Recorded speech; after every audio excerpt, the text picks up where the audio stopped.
ouvintes do Ela na Cena, o seu podcast semanal. Estamos aqui com a nossa entrevistada de hoje, Georgia Sinara. Um grande prazer te receber aqui no nosso primeiro episódio desse projeto que é lindo, né? Contempla aí várias mulheres na cena cultural goiana, e nós estamos abrindo a nossa temporada do nosso podcast, e eu te convido, você ouvinte, a seguir nas nossas redes sociais, @elasnacena.pod, no Instagram, YouTube e Facebook. Bom, já apresentei brevemente aqui a nossa convidada, mas eu vou falar um pouquinho do seu currículo, vou fazer de forma bem resumida aqui, porque é extenso, né, Georgia? Um pouco. Um pouquinho. Então, ela é doutora em cinema pela USP, jornalista, multi-instrumentista, professora do curso de cinema e audiovisual da UEG há 15 anos. Ela é professora colaboradora no programa de pós-graduação em performances culturais, vocalista, bandolinista e violinista na banda Trilhas a Gogô, e agora também autora do livro Memórias Crônicas de uma Mulher Sem Vergonha. Aqui de forma bem resumida, porque ela é múltipla, ela é cultural, ela é a cara do nosso podcast, e eu estou extremamente feliz em te receber aqui, Georgia. Obrigada por aceitar nosso convite. Tenho certeza que a gente está abrindo com o pé direito e vai ser um sucesso. Muito obrigada por aceitar. Obrigada, Cirilene. Obrigada a todo mundo que está acompanhando Elas na Cena. Que projeto interessante, necessário, né? A gente sabe que tem muitas mulheres incríveis, como nós duas, fazendo muitas coisas legais. E não necessariamente elas têm a visibilidade que elas merecem. Então, parabenizo, desejo vida longa a esse podcast. Muito obrigada. A nossa ideia é justamente essa, dar voz, né? Dar vez às mulheres atuantes na cena cultural. A gente sabe que é um meio que ainda é muito dominado, né? E tem muito machismo.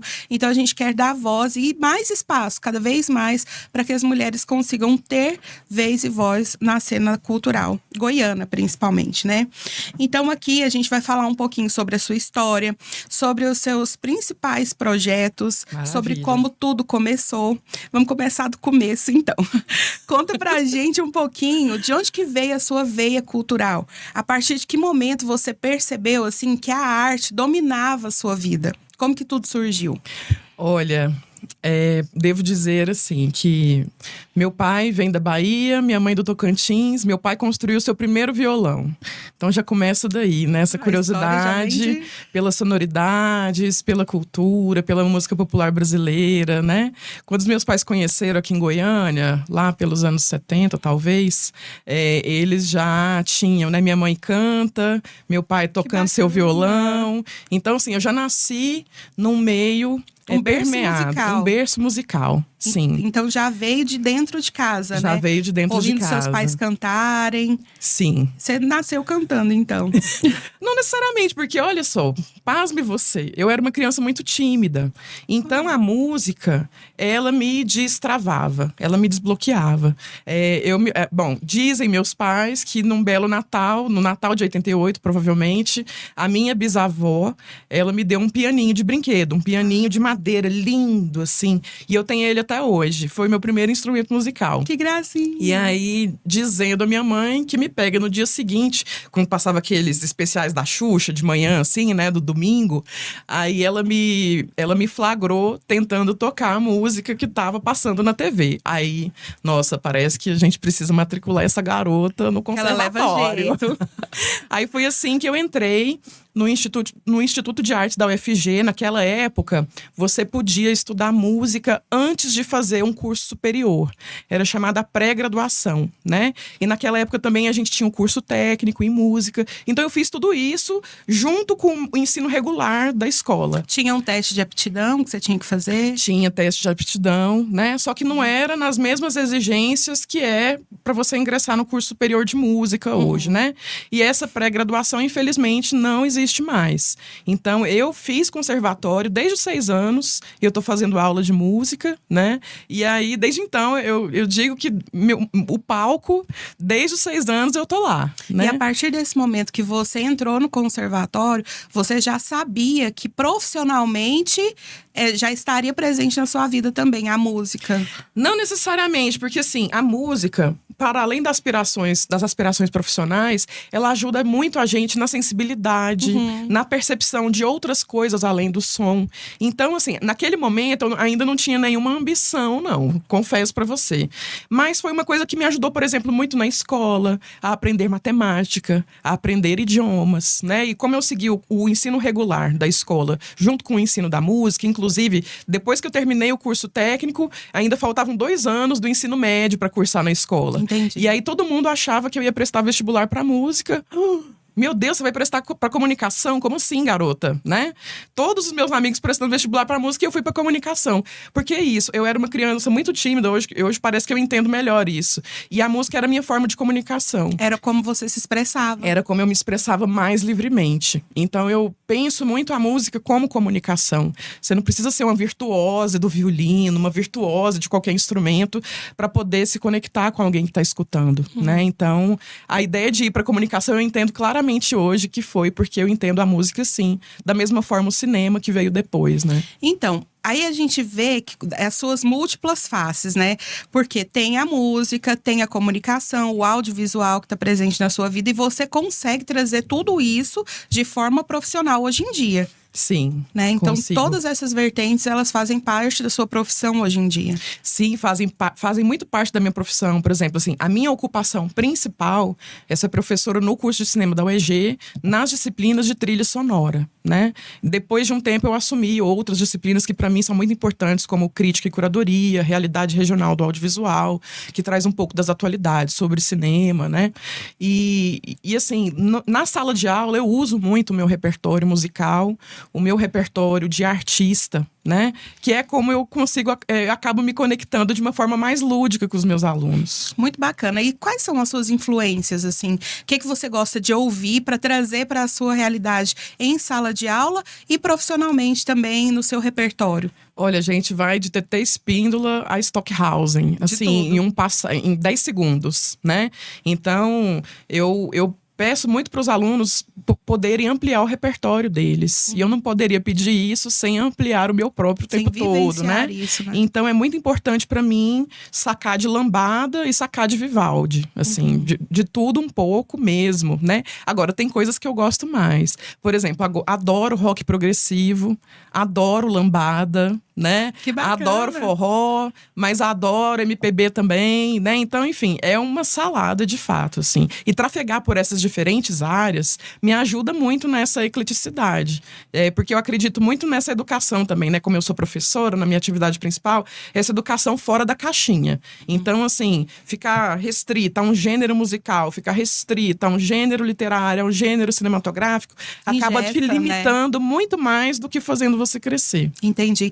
E na banda onde você é vocalista, vocês têm um estilo definido ou também toca de tudo? Trilhas a Gogô, né? Isso, Trilhas a Gogô é uma banda que toca trilhas de novelas.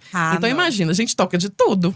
Né? De Nuvem de Lágrimas com a Fafá de Belém, passando por Roupa Nova, dona da trilha do Rock Santeiro. Gente, que máximo! Então, a gente eu vi um trechinho onde você cantava a música de abertura de Vamp. Eu fiquei apaixonada. Me fez voltar no tempo, assim, é muito. E eu acho que o público sente muito isso também, né? Sim, é uma viagem do tempo, assim, é muito interessante que, assim, eu sinto que às vezes eu não precisava nem cantar bem, nem tocar bem, porque, pronto, as pessoas se conectaram com a música, né? Mas é claro que, na verdade, eu quero me apresentar e me conectar com as pessoas da melhor maneira possível. Não, e tá, gente? que potência vocal. A gente se dedica. Vocês não estão entendendo, gente. É uma potência vocal que, assim, é impossível não prestar atenção nisso também, né? Ai, então, tudo que você faz é com muita excelência. Violinista, bandolinista, tudo. E a potência vocal também chama muita atenção. E o público se envolve, é bem bacana. Se envolve. Não, tem gente que faz bolão. De que novela que é? Aí eu falo a novela, aí um vira pro outro. Eu falei que era dessa novela. Então, é muito divertido também, né? A gente acaba abrindo uma conexão, um diálogo com o público mesmo, né? De parar o show, fazer uma piadinha, né? Fazer uma gracinha e volta pra música. Então acaba sendo uma coisa assim muito descontraída e o público também se sente muito à vontade para participar. Não, interessante demais. Agora, voltando um pouquinho lá pro audiovisual, né? Na faculdade de cinema e tudo mais, onde você trabalha. Como que você faz essa imersão para conseguir produzir, fazer essa produção das trilhas? trilhas? Como que funciona esse processo de estudo, de pesquisa? Conta pra gente um pouquinho. É uma coisa muito delicada, de modo que, assim, cada caso é um caso. Porque, bom, a última trilha que eu compus foi para uma série que tá hoje disponível no Sesc São Paulo, no canal do Sesc São Paulo no YouTube, que se chama Guarani, História do Circo dos Pretos. É uma série de 4 episódios sobre a história de uma família negra que é uma família circense, na periferia de São Paulo. É uma história maravilhosa. E aí eu devo dizer que essa família circense, ela basicamente me adotou, né? Porque desde 2016 eu trabalho nas trilhas sonoras de todas as produções audiovisuais deles.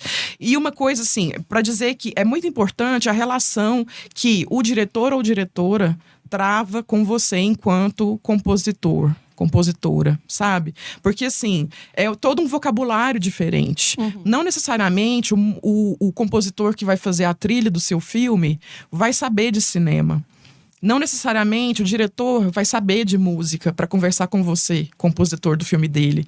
Então, a busca por um vocabulário compartilhado entre uma esfera e outra é uma coisa muito interessante. De modo que, para você fazer a melhor música do filme, você precisa se comunicar bem. Aí lá vamos nós de novo, música sendo comunicação, né? Então, eu me encontrei super nesse lugar, em que música precisa ser comunicação nesse sentido.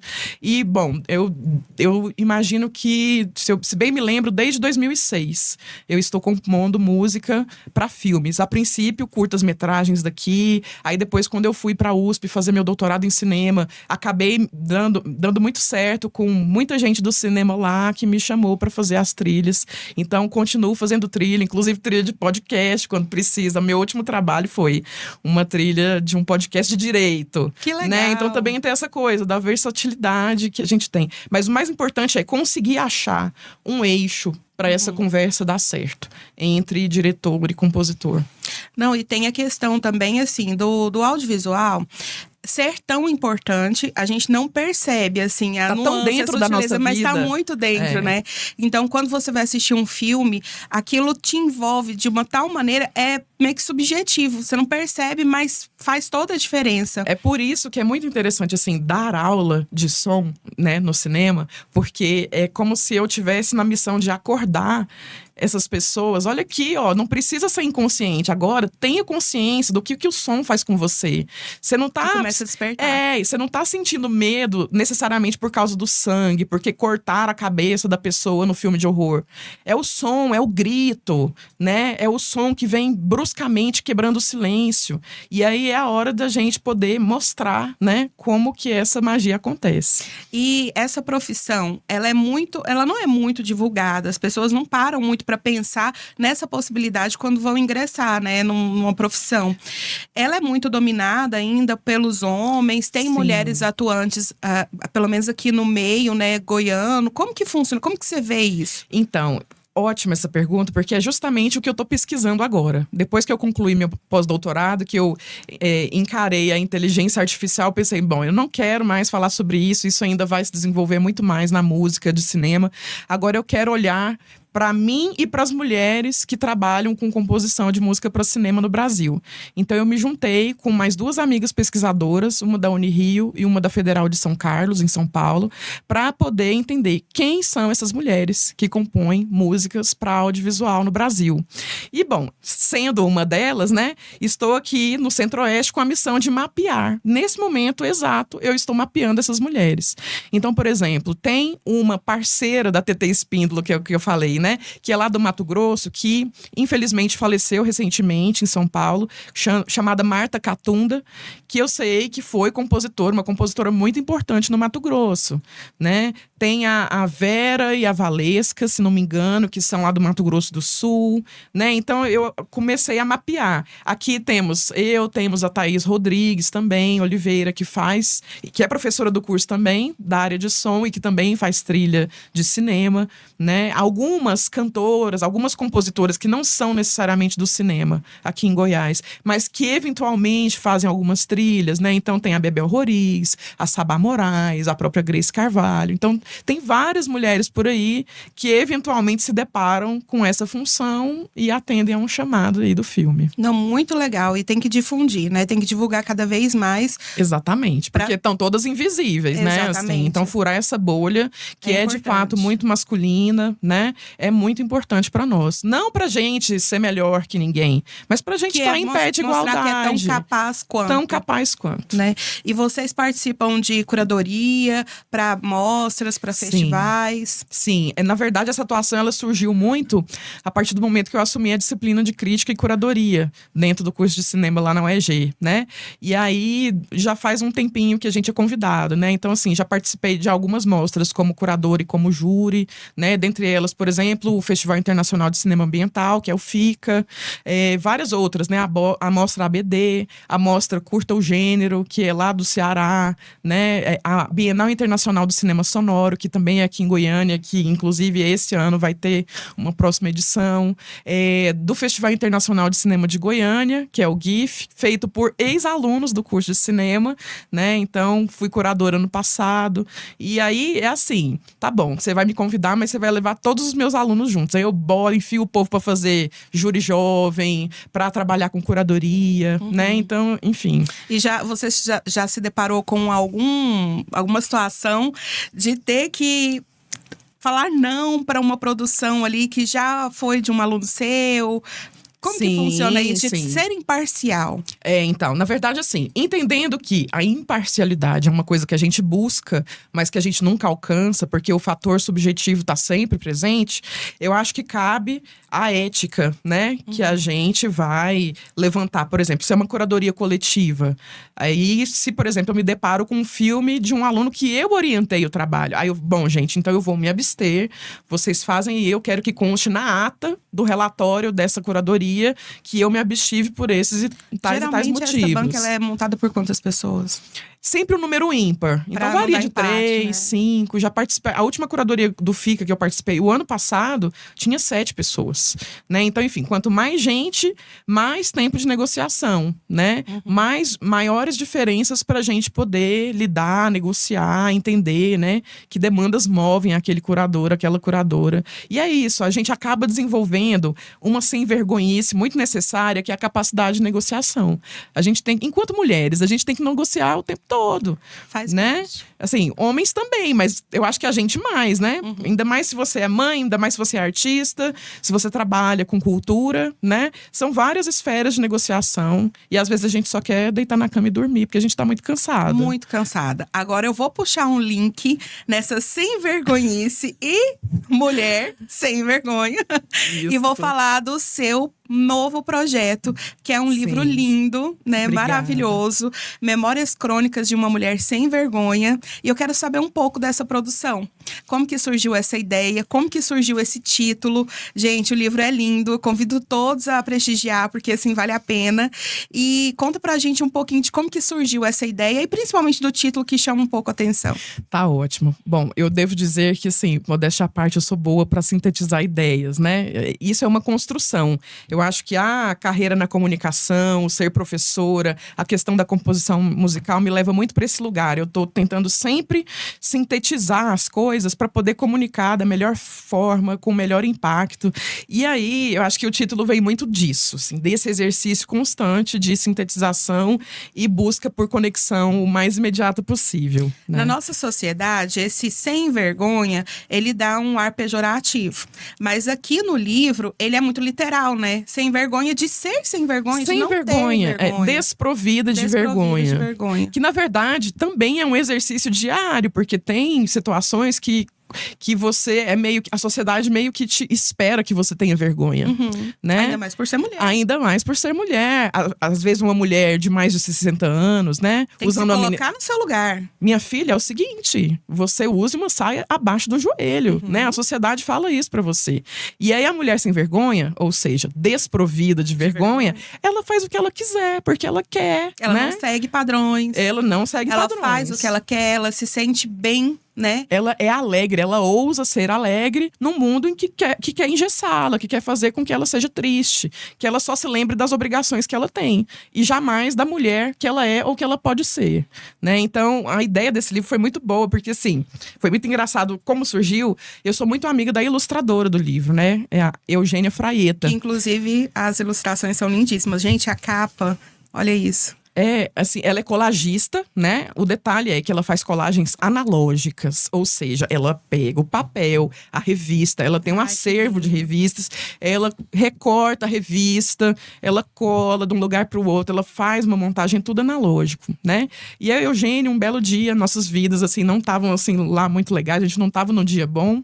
E aí, não, vamos tomar um café, amiga, vamos. Aí a gente lá, né, desfiando as nossas reclamações de um dia ruim. E aí ela vira pra mim e começa a rir de uma coisa que eu falei. Ela, por que você não escreve um livro com essas coisas, né?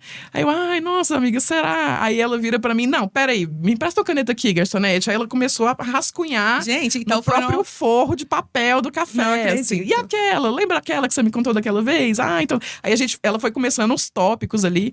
Cheguei em casa, Cirilene, eu fui pra minha rede, comecei. E eu escrevendo do celular, no bloco de notas, assim, aquela. E aí, por fim, a gente tinha o que seria esse livro, né? Que eu já dividi em 3 partes. É a história da Gigi, que, apesar de ser eu, também é a mulher que eu quero ser, né? Porque existe aí também uma projeção. Aí a gente divide a vida da Gigi em 3 fases diferentes, começando pela velhice. Então, a primeira parte do livro é a dona Gigi, que tem 148 anos, é o terror do INSS, montou uma comunidade com seus amigos e amigas para viver seus dias da melhor maneira possível, loucamente, com instrutora de pole dance 24 horas, toboágua, tirolesa. Ela vive a velhice dela com liberdade, morre de rir apesar da incontinência urinária e por aí vai. E aí, depois, na segunda parte do livro, é a fase jovem adulta, que é a Gigi pistola. Não deixa passar nada, não perde uma oportunidade, não tem papas na língua. Tipo nós, assim, rápida, sabe? Muito rápida no gatilho, né? E aí, na terceira parte e última parte, é a Gigi criança. Que ela sente, assim, um peso, uma necessidade de ser a melhor da turma. E aí, na escola dela, tem um clube dos ótimos, que é tipo um ranking dos alunos da sala. E ela vive tendo pesadelo com esse clube dos ótimos. Apesar de conseguir ser boa em tudo, ela vive nessa autopressão para ser a melhor. Mas o que ela quer mesmo é só se trancar no quarto e dançar a sua lambada em paz. Quem viveu os anos 80 sabe. Quem viveu os anos 80 sabe. Tem um gostinho de nostalgia a mais aí. Não, então acho que muitas de nós vamos nos identificar, né, com a Gigi, que é essa personagem que, ao mesmo tempo que é você, mistura com mulheres que você gostaria de ser. E mulheres que eu admiro muito, minhas amigas, né, assim, as mulheres que eu olho por aí sendo elas mesmas, né, então eu gosto muito desse movimento e me reconhecer dentro desse movimento é uma forma de ser assim também, né? Interessante você falar dessa ordem cronológica, né, que começou ao contrário aí, tem um pouco dessa narrativa, inclusive assim, que a gente reconhece em outros autores, grandes autores, né? Um pouco de Machado de Assis, talvez. Você se inspirou em alguém? Não necessariamente da literatura. Eu gosto muito de Clarice Lispector. Uhum. Eu acho que ela tem uma veia ácida, irônica, né? Que naqueles fluxos enormes de consciência que ela faz na escrita dela, me parece muito interessante. Mas eu adoro Kim Carnes, Bette Davis Ives, adoro o Grupo Kaoma, Chorando Se Foi. Então, assim, as minhas inspirações para esse livro, elas vêm também da literatura, mas não só, né? De tudo do cinema, vivencia. Da música, de todas as experiências, né? Das desventuras e aventuras amorosas, né? E, assim, do que as minhas amigas já viveram um dia, das coisas fofas que meu filho fala para mim às vezes, do nada, né? Então, assim, tem muitas inspirações que demonstram uma pesquisa não necessariamente consciente a partir da escuta. Da vivência. É escutar o mundo mesmo, né? E entender como que você pode responder a tudo aquilo. E você falou do seu filho, né? Então, assim, você é mamãe do Apolo, né? Eu sou mãe do Apolo, 16 anos, segundo ano do ensino médio, assim. Nossa, que luta, hein, inconformada com a passagem do tempo. Passa rápido. E em que momento que a maternidade, ela foi um desafio para você profissionalmente? Teve algum momento, assim, que você se viu dividida ou que você se sentiu, peraí, agora eu tenho que dar uma pausa? Como que foi para você lidar, né, com a maternidade e a sua profissão? Olha, tá aí uma ótima pergunta, porque inclusive isso acaba afastando muitas mulheres da comunidade profissional onde elas estão inseridas, né? Acaba afastando as pessoas dessas mulheres. Então eu vejo hoje como uma reflexão sobre a maternidade, a questão da solidão da mãe, né? E o fato da mulher, ela muitas vezes, por conta de todos os encargos que a maternidade traz socialmente, essa mulher só se vê como mãe, não se ver mais como outras mulheres possíveis, né? Então, assim, eu me lembro que foi mais ou menos quando eu conheci o Pedro, né? Pedro, seu companheiro, foi nesse momento que eu estava grávida do Apolo, né, há 16 anos atrás. E aí, eu era freelancer na época, né, como eu trabalhava mais como jornalista, ainda não era professora de cinema, estava quase sendo convidada, e com os freelas, eu tive uma mobilidade um pouco maior para viver essa maternidade, trabalhando de casa, levando o Apolo bebê nos bebê conforto da vida para um lado e para o outro para fazer reunião e tal, né? Tô sempre com ele ali carregando. E aí depois que eu fui convidada a ser professora, também, né? Aí eu tive que me ausentar um pouco para poder estar em sala de aula e tal. E naquela época eu contava com a ajuda sempre do meu então marido, né? Hoje ex-marido, pai do Apolo. Então você teve essa rede de apoio. Eu tive uma rede de apoio muito importante, né? Minha família, o pai do Apolo, né? Que até hoje é muito presente na vida dele. Rede de apoio é fundamental, assim, né? Porque a questão da educação de uma criança, numa sociedade muito individualizada, individualista, que a gente tem hoje, a mãe, ela necessariamente vai ficar sobrecarregada. Agora, se a gente vive numa sociedade onde todos se sentem responsáveis pela educação de uma criança, a gente está numa sociedade que eu acho que me interessa um pouco mais, né? Então a criação dessas redes de apoio, elas são fundamentais para a mulher. É importante você falar isso, que tem pai que acha que ajuda, né, a mãe em determinados momentos, mas esse não é o papel. O papel dos dois, né, é atuante na vida do filho. Então os dois têm que participar de forma igual. A Gigi Pistola diria, né? Ela sempre diz, eu acho que 7 dias da semana, 8 dias a Gigi Pistola entra em mim e eu falo alguma coisa, assim, né? Tipo, o Apolo, meu filho, lava a louça. Parabéns, não fez mais do que sua obrigação, né? Então, a Gigi Pistola, ela tá sempre aí pra mostrar, olha, é o seguinte, homem, se você tem uma mulher como companheira, você vai dividir, né, as tarefas com ela. Não queira ser elogiado por isso, mas se for, saiba que você está fazendo nada mais que sua obrigação. Isso, exatamente. Não, muito interessante, Georgia. E assim, para falar um pouco de como que você vê a cultura daqui para frente, o momento que a gente vive da cena cultural, né? A gente caminhou e percorreu por toda, brevemente, né, a sua história. E agora, no nosso cenário atual, como que você vê que está e o que você tem de previsão daqui para frente? Bom, eu continuo na missão que eu me dei de fazer várias coisas pela primeira vez. Então, assim, lancei um livro literário pela primeira vez. Ano passado, lancei um livro acadêmico pela primeira vez, que foi o resultado da minha tese. Fiz curso de teatro antes disso pela primeira vez. Atuei, fiz um monólogo. Então, assim, eu tô querendo sempre buscar coisas diferentes. Teve um povo aí que virou pra mim no lançamento do livro e falou assim, Georgia, e agora? O que falta você aprontar, gata? Deixa eu te falar.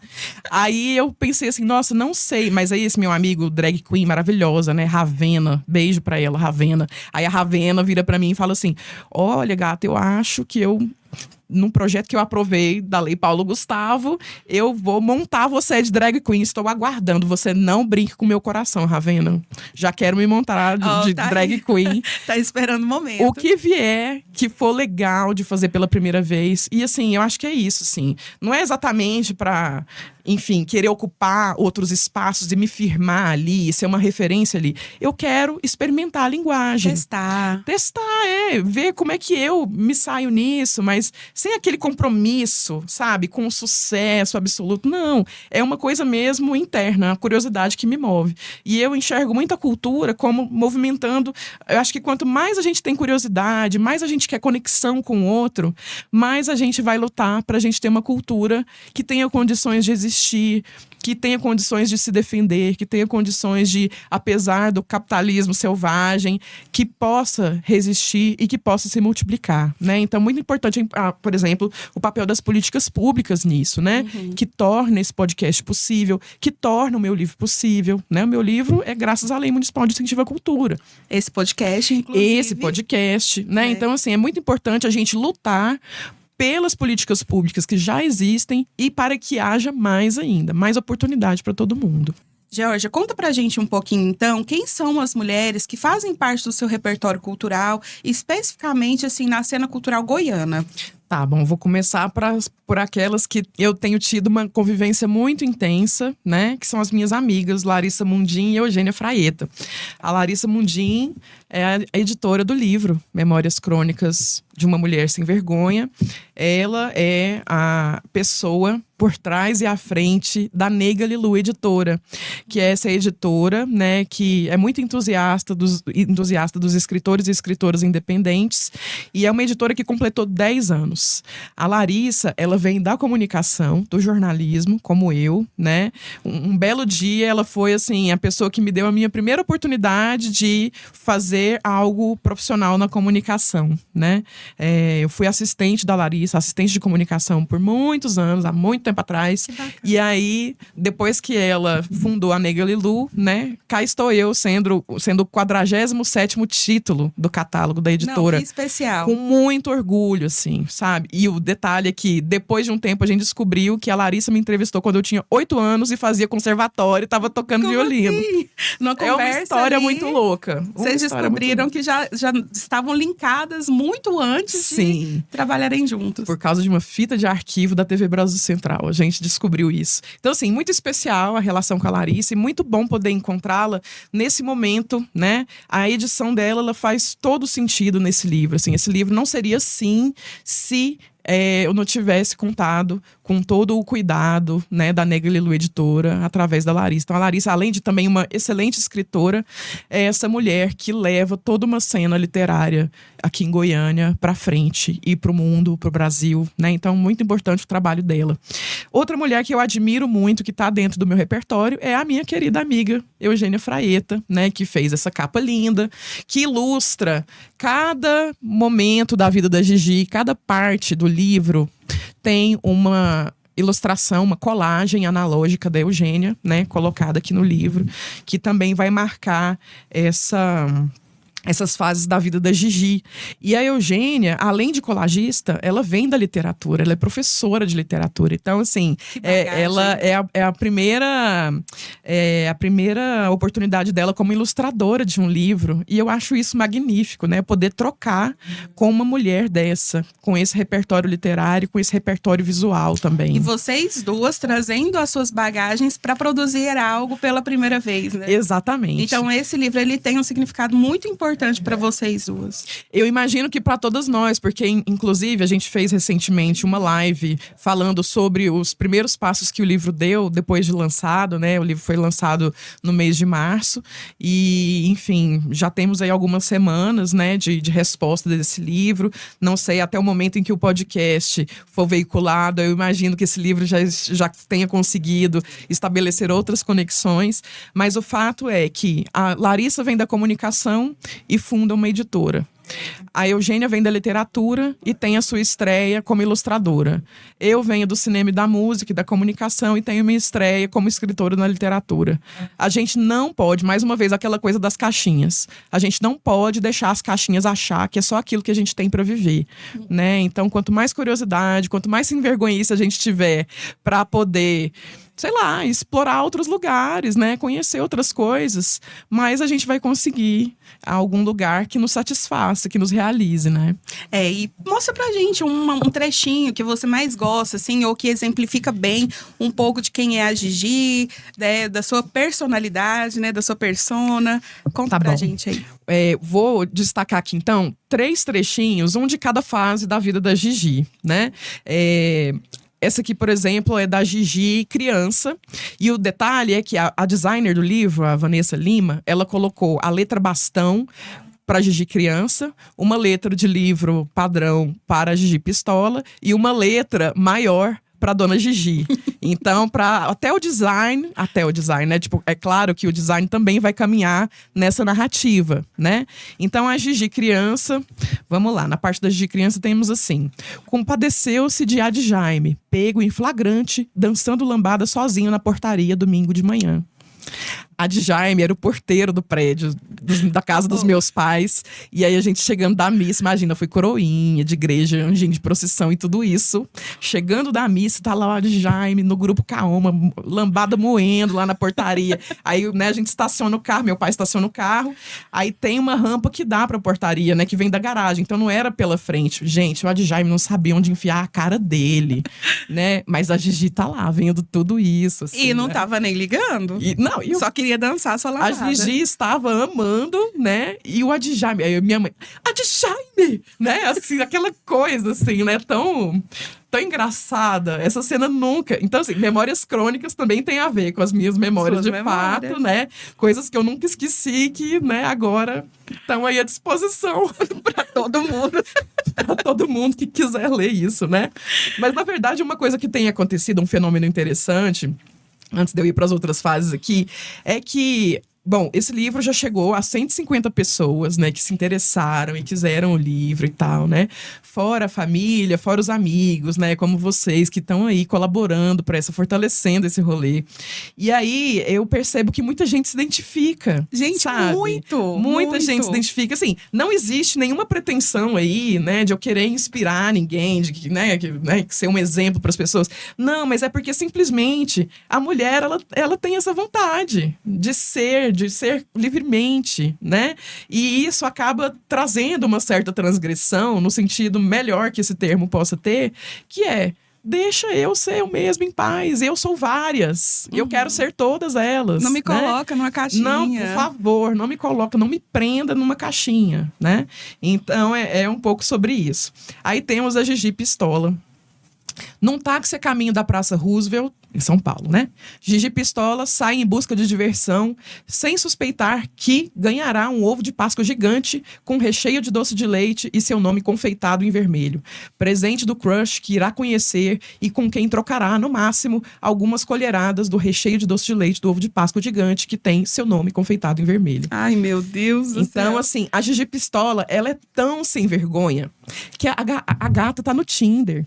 Ela dá like pra todos os espetos de picanha que tem. Espeto de picanha. Porque tem um povo que usa espeto de picanha como avatar. E a Gigi adora carne, né? Aí ela vai, Gigi Pistola, dando like, e de repente ela se depara com esse crush, marca um encontro em São Paulo, e aí é perto da Páscoa. Ela fala: olha, é o seguinte, se não tiver um ovo de Páscoa me esperando, gato, só lamento, não vou encontrar com você. Será que a Gigi Pistola ia gostar de receber uma telemensagem ao vivo? Eu acho que ela ia amar. Ela ia pegar o carro, pedir licença pro piloto lá, pro motorista, e dar uma volta no quarteirão com esse carro de som de mensagem. A cara dela. Então essa é a Gigi Pistola aprontando na cidade, né?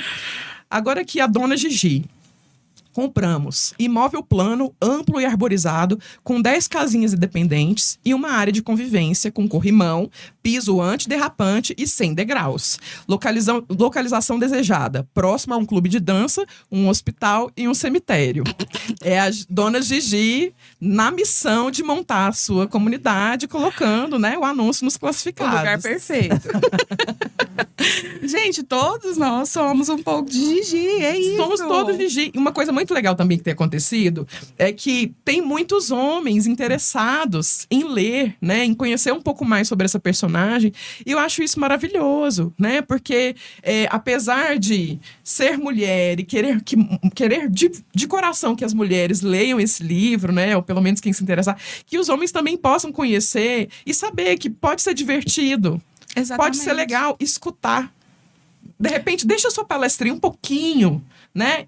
Tenta escutar um pouco. Você pode se divertir muito. Não, e pode que delícia muito. que é ouvir, né? Que delícia. E assim, por mais que... não, eu sou homem, eu não vivi nada disso. Mas tem uma tia Gigi, uma mãe Gigi. Vai identificar alguém ali da sua família que é um pouco assim também, né? Eu achei maravilhoso. Tem uma história... Tem um aluno do primeiro período lá do curso de cinema que na semana passada ele me abordou. Eu deixei um livro lá na biblioteca. Falei, gente, ó, quem não tem grana aí pra comprar o livro, eu deixei um exemplar na biblioteca. Vocês peguem emprestado, vocês espalhem a palavra da sem vergonhice. Não precisa de dinheiro para espalhar essa palavra. Aí chegou um aluno, pegou o livro emprestado, veio para mim e falou assim: eu quero 2, professora. Separa 2 para mim, que eu quero um pro meu acervo e eu quero dar um para minha mãe, que minha mãe tem várias histórias dessa de quando ela era adolescente. Não, você falando, inclusive, tem uma passagem minha. Porque assim, quando criança, eu participei de um concurso de lambada. Aí, apenas. Tá vendo? Um concurso de lambada. Também adorava, assim, gosto até hoje, né? Mas quando criança, parece que eu não tinha nenhuma vergonha, nenhum pudor, nem nada disso. Hoje em dia a gente fica meio assim, né?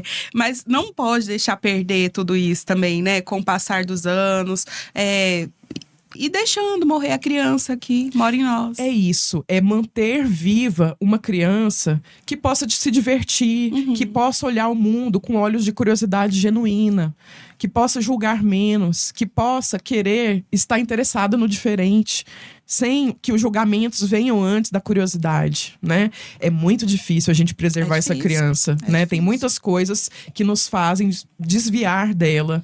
Eu acho que tem muita gente se ocupando disso, inclusive, né? A psicanálise vai poder falar um pouco sobre isso, né? A psicologia, enfim, né? Terapias por aí.